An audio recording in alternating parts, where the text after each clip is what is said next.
My name's Coach Ware. Today, I'm going to go over another simple concept, and those are your gaps and also the numbers for the holes. You could say one's offensive defensive strategy, but ideally, you could use either or.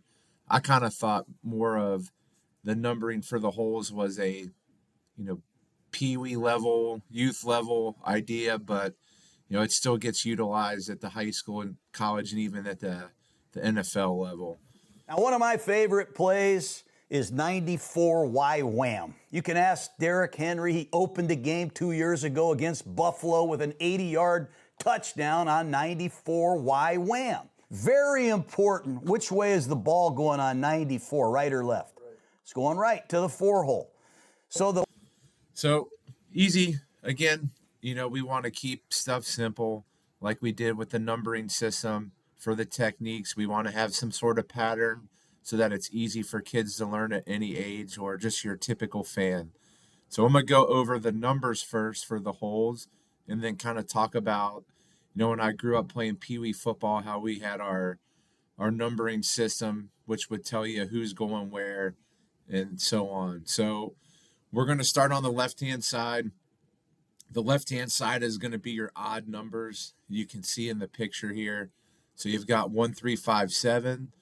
The 1 hole is going to be between your center and left guard, 3 between the left guard, left tackle, your 5 between the left tackle and the tight end, and then your 7 is outside of that tight end.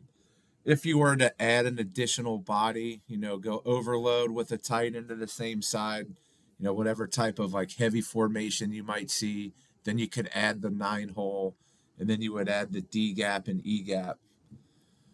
On the right-hand side, we're particularly just looking at even numbers. So you have your 2 hole between center, right guard, 4 between right guard and right tackle, which I just now realized I mislabeled that.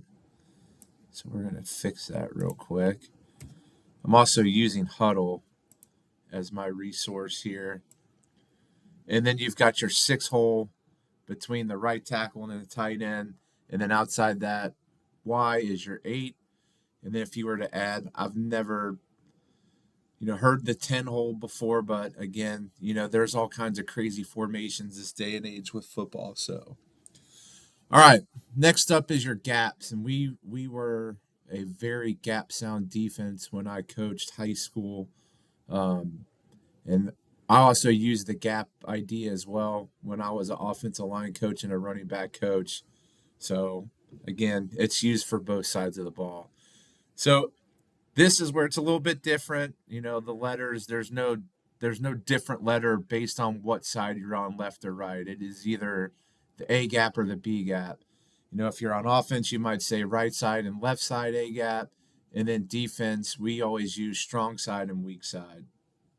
And we use the gaps as a way to tell our linebackers, outside backers, sometimes free safeties, corners, where they're going on certain blitzes. So center with the left and right guard is your A gap. In between the guard and the tackles is your B gap.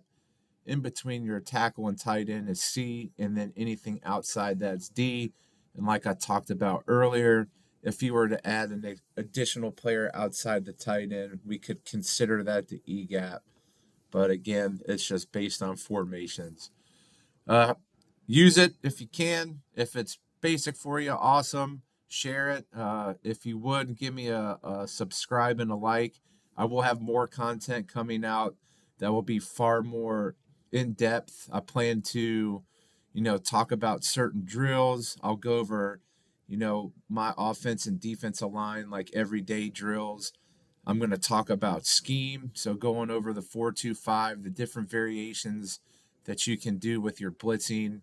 I also plan to talk about the same thing with offensive strategy. My expertise was, inside the box, so O-line, D-line, with the linebackers included.